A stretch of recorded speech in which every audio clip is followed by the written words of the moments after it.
Well, the U.S. and Israel are set to hold what is being called the largest and most significant war games in the two allies' history. U.S. Assistant Secretary for Political and Military Affairs Andrew Shapiro says more than 5,000 American and Israeli forces will participate in the exercise. They will simulate Israel's ballistic missile system.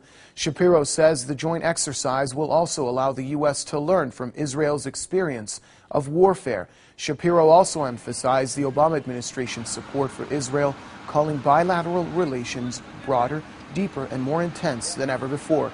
He added that Washington will continue to provide Israel with $3 billion in aid every year despite challenging economic times.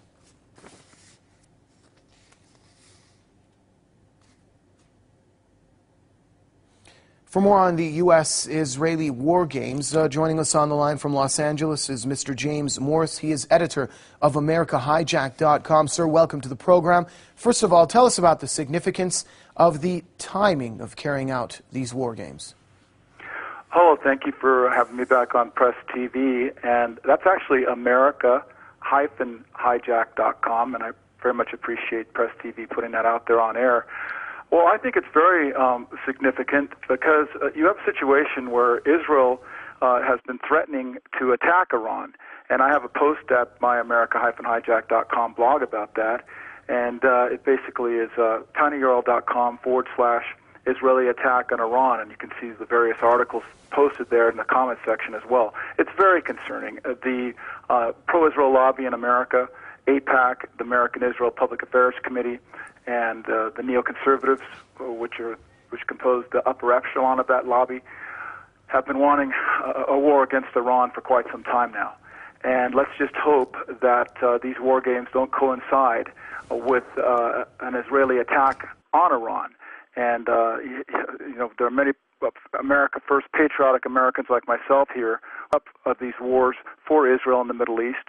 We're fed up of our government, the U.S. government, covering up for Israeli crimes and murder against Americans, including the deliberate Israeli attack on the USS Liberty back in 1967. And I'd like to also make a point that how many times has Iran attacked American ship like the USS Liberty and murdered American sailors and Marines like Israel did? And we also have the Israeli military historian, Martin Ben Crayfield, who had actually threatened to use nuclear weapons on European cities.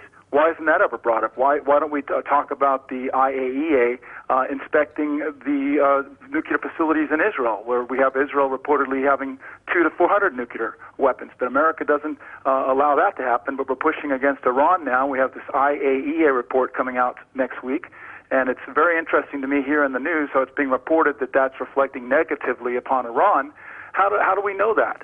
Does this pro-Israel lobby, AIPAC, and similar have influence on that IAEA to have a report to come out to that effect? These are all very interesting questions that any America First American like myself wants to know. We are sick and tired of fighting Israel's wars in the Middle East, getting thousands of Americans wounded and injured like we saw in Iraq, like we saw in Afghanistan. We went into Afghanistan because of 9/11, and 9/11 happened because of support for Israel. Enough is enough. We better not have another war for Israel and Iran. Otherwise, we're going to have an uprising against the Zionists here in America. You can bank on it.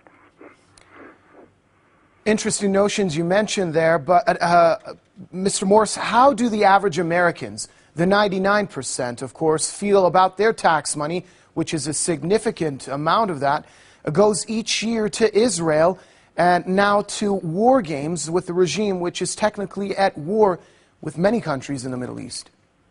Well, that's a very interesting question. Unfortunately, most Americans have no clue.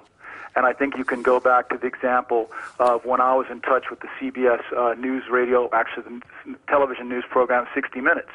And you can find the email exchange that I had with CBS News 60 Minutes trying to get that news organization, which is considered to be the flagship news program in America. It airs every Sunday night nationally and is seen around the world. And I tried to get them to cover the Walton Mearsheimer book, The Israel Lobby and U.S. Foreign Policy. And I was trying to get them to talk about that because it indicated how the pro-Israel lobby, the neoconservatives included along with AIPAC, had pushed for us to get into Iraq, as I said here, but also wanting to get us into a war with Iran. Now, 60 Minutes deliberately did not cover that.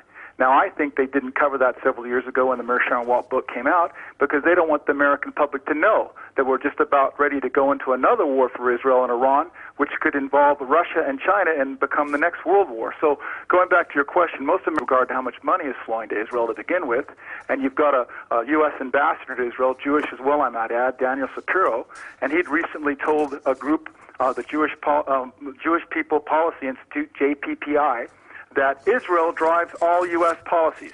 That wasn't reported in our news, and you can actually go to my America-hijack.com website again, and you can get to the exact link for that, and it's tinyurl.com/Israel drives all U.S. policies. I mean, it's incredible. Most Americans don't have a clue as, yes, the 99% of people are out of work. These Zionist bankers on Wall Street have basically stolen a lot of that money. They've invested in credit. Portugal and Spain follows. The U.S. will go down and it'll make what happened in 2008 with Lehman Brothers pale in comparison. Not only are we facing possibly another world war if there's an attack on Iran by Israel, which would draw the U.S. into it, as FBI whistleblower Colleen Raleigh had said on my friend USS Liberty Star Phil Turney's Your Voice Counts radio show, but we could also be facing a world war and another depression. It's unacceptable. Very well. From Los Angeles, Mr. James Morris, editor of America-hijack.com. I hope I got it right that time, sir.